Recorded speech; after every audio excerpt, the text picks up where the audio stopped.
Africa has a debt problem, and we all know the saying that you give a man a fish, you feed him for a day, teach him how to fish, and you feed him for a lifetime. And that's really the question that we're asking is whether the debt solutions being provided to struggling African states, are they a good fit or are they being fed for only one day without any real long-term benefits? And for this discussion, I'm joined by ETM Analytics' senior analyst, Laura Campbell. Laura, thank you very much for joining me this morning. Thanks, Ilse Marie. We saw recently violent protests erupt throughout Kenya and was linked to a controversial tax bill. Now, those tax reforms were linked to an IMF package for debt assistance, right? And what happened in Kenya really speaks to the problems that African states run into when they seek debt assistance. I know you've done further deep dive analysis into it. So, what are some of the core problems facing these African states and their debt problems? So, Ilse Marie, one of the problems that African nations face is they're often faced with higher borrowing costs, and that's due to perceived risks that are reflected in their credit ratings. Now, there is a perception of bias in credit ratings because the same set of criteria seems to result in consistently lower ratings for African nations.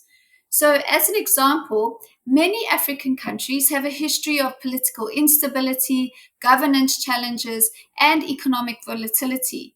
And these factors can lead credit rating agencies to assign lower ratings as a precaution against potential risks, even if current conditions are relatively stable. It's really, if you take that against the backdrop of the tight monetary conditions, it's just limiting their access to international markets, which in turn adds to their economic constraints, right? It's just making things worse.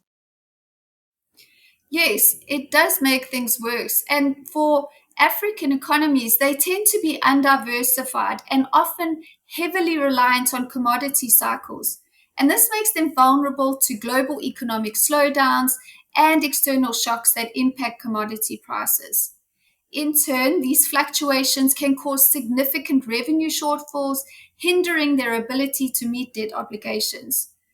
And we look at reduced export demand during global economic crises, which further strains their economies. Commodity dependent economies also experience currency volatility.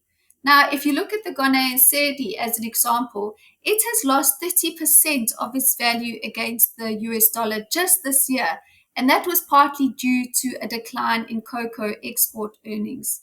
So currency depreciation raises the cost of servicing foreign denominated debt, which complicates budgeting processes and makes debt repayments more unpredictable and expensive. So, would you say then that it's a fair assumption that the G20 Common Framework, which is the framework the IMF uses to kind of dictate how the terms should look for debt assistance for African states, so should that framework, at the very least, perhaps be re-looked at, or at the most, that it's honestly just not a good fit for African states? So, Ilse Marie, we cannot say that the G20 framework is completely ineffective.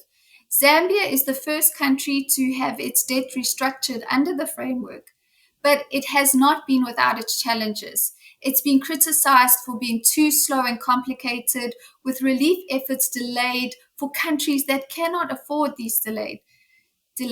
It also addresses debt defaults after they occur, but the IMF is working on a new initiative to proactively help debt distressed countries, particularly in Africa, avoid defaults and stabilize their economy. Now, it's still in its development, but it may include measures like reprofiling loans, debt swaps, and credit guarantees tailored to the specific needs of an individual country. But again, it's likely to be met with challenges because you have to achieve consensus between key global players like the US and China. And in closing, I would just like to mention that African economies themselves must take some of the blame for their debt problems. So, despite some improvements, the region still scores poorly on the Corruption Perception Index, and this highlights the need for anti corruption measures. Improvements in addressing corruption will likely be accompanied by increased investment, and in turn, this will lift economic growth. Therefore, while international support is important, African countries must also take responsibility for addressing their debt challenges and improving governance. Apologize if the noise levels just increase here on my side. There's a truck down there, but back to Africa's debt problems. I know that Ethiopia is also going through a debt restructuring phase upcoming now. So we hope to kind of see that there's been lessons learned from what happened in Zambia. Like you mentioned, it was a very prolonged and protracted process, which did more damage than what if, compared to if it was resolved very quickly.